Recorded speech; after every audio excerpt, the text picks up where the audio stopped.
Hi guys, আসসালামু আলাইকুম। আশা করি সবাই ভালো আছেন। আজকে আপনাদের সাথে একটি ট্যাবলেট নিয়ে আলোচনা করব। ট্যাবলেটটির নাম হলো ফেনাডিন। এর জেনেটিক নাম fexofenadine hydrochloride. Renata pharmaceutical limited বাজারজাত করেন। এখন আমরা ফেনাডিন ট্যাবলেটের মূল্য, খাওয়ার কারণ, খাওয়ার নিয়ম এবং পার্শ্ব প্রতিক্রিয়া নিয়ে বিস্তারিত আলোচনা করব। তার আগে আমার চ্যানেলটা যারা সাবস্ক্রাইব করেন নাই সাবস্ক্রাইব করবেন। আর যারা সাবস্ক্রাইব করেছেন তাদেরকে অসংখ্য ধন্যবাদ। ফেনাডিন ট্যাবলেটের মূল্য 60 মিলিগ্রাম ফেনাডিন ট্যাবলেটের মূল্য 3 টাকা 50 পয়সা। 120 মিলিগ্রামের মূল্য 8 টাকা। 180 মিলিগ্রামের মূল্য 10 টাকা।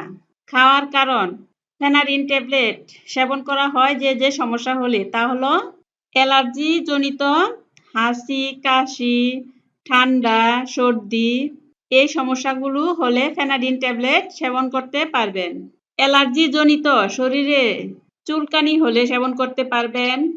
নাক চুলকালে, চোখ চুলকালে, গলা চুলকালে, কান চুলকালে, হাত বা পা চুলকালে, দাউত হলে চুলকালে, ফুডার মধ্যে চুলকালে, অপারেশনের জায়গায় চুলকালে, ব্যান্ডিজের ভিতরে চুলকালে ফেনাডিন ট্যাবলেটটি সেবন করতে পারবেন। বয়স্ক রোগী এবং বৃক্ষীয় কার্যকারিতা হ্রাসপ্রাপ্ত রোগীদের জন্য ফেনাডিন ট্যাবলেটটি সেবন করা যাবে না। ট্যাবলেটটি আলো ও তাপ থেকে দূরে রাখবেন, ঠান্ডা ও শুষ্ক জায়গায় রাখবেন, বাচ্চাদের নাগালের বাইরে রাখবেন। খাওয়ার নিয়ম, যাদের বয়স 12 বছরের উপরে তারা 60 মিলিগ্রামের ট্যাবলেটটি সেবন করতে পারবেন দিনে একবার, খাবারের পরে রাতে।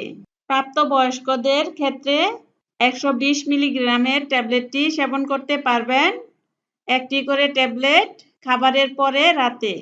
প্রাপ্তবয়স্কদের মধ্যে বেশি সমস্যা হলে, যেমন চুলকানি বা ঠান্ডা, কাশি, হাঁচি, সর্দিজনিত সমস্যা বেশি হলে 180 মিলিগ্রামের ট্যাবলেটটি সেবন করতে পারবেন। দিনে একটি করে ট্যাবলেট রাতে খাবারের পরে সেবন করতে হবে। গর্ভবতী বা স্তন্যদানকারী মারা অবশ্যই ডাক্তারের পরামর্শ নিয়ে ফেনাডিন ট্যাবলেটটি সেবন করতে হবে।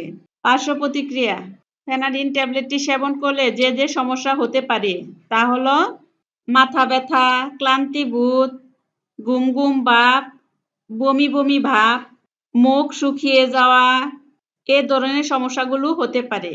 তবে সবার ক্ষেত্রে এই সমস্যাগুলো দেখা যায় না, কিছু কিছু ব্যক্তির ক্ষেত্রে দেখা যায়, তাই চিন্তা করার কোনো কারণ নাই। এখনো আমার চ্যানেলটা সাবস্ক্রাইব করা না থাকলে সাবস্ক্রাইব করবেন এবং নতুন নতুন ভিডিও পাওয়ার জন্য বেল আইকনে চাপবেন। এই ছিল আজকে আপনাদের সাথে আমার আলোচনা। সবাই ভালো থাকবেন। আসসালামু আলাইকুম।